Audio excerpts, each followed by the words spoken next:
فضل عمر تیرے 19 اکتوبر سن 1924 کو لندن میں جماعت احمدیہ کی پہلی مسجد کا سنگ بنیاد حضرت خلیفۃ المسیح ثانی نے ان الفاظ کے ساتھ رکھا: بیشتر اس کے کہ میں اس مسجد کا سنگ بنیاد رکھوں، میں اس امر کا اعلان کرنا چاہتا ہوں کہ یہ مسجد صرف اور صرف خدا تعالیٰ کی عبادت کے لیے بنائی جاتی ہے، تاکہ دنیا میں خدا تعالیٰ کی محبت قائم ہو اور لوگ مذہب کی طرف جس کے بغیر حقیقی امن اور حقیقی ترقی نہیں متوجہ ہوں، اور ہم کسی شخص کو جو خدا تعالیٰ کی عبادت کرنا چاہے ہرگز اس میں عبادت کرنے سے نہیں روکیں گے۔ میں یقین رکھتا ہوں کہ یہ رواداری کی روح جو اس مسجد کے ذریعے سے پیدا کی جاوے گی دنیا سے فتنہ و فساد دور کرنے اور امن و امان کے قیام میں بہت مدد دے گی، اور وہ دن جلد آ جائیں گے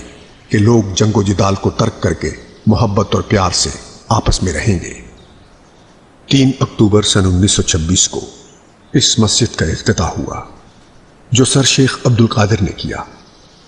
جو ان دنوں گول میز کانفرنس میں شرکت کے لیے ہندوستان کے نمائندے کی حیثیت سے آئے ہوئے تھے۔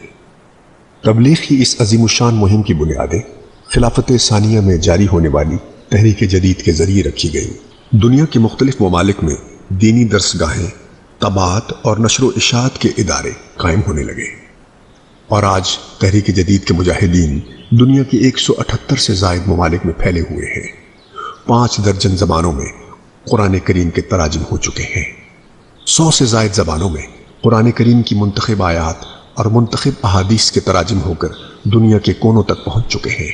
اسپین جو ہر مسلمان کے خوابوں کی سرزمین ہے، ایک بار پھر نعرہ ہائے تکبیر سے گونج رہی ہے۔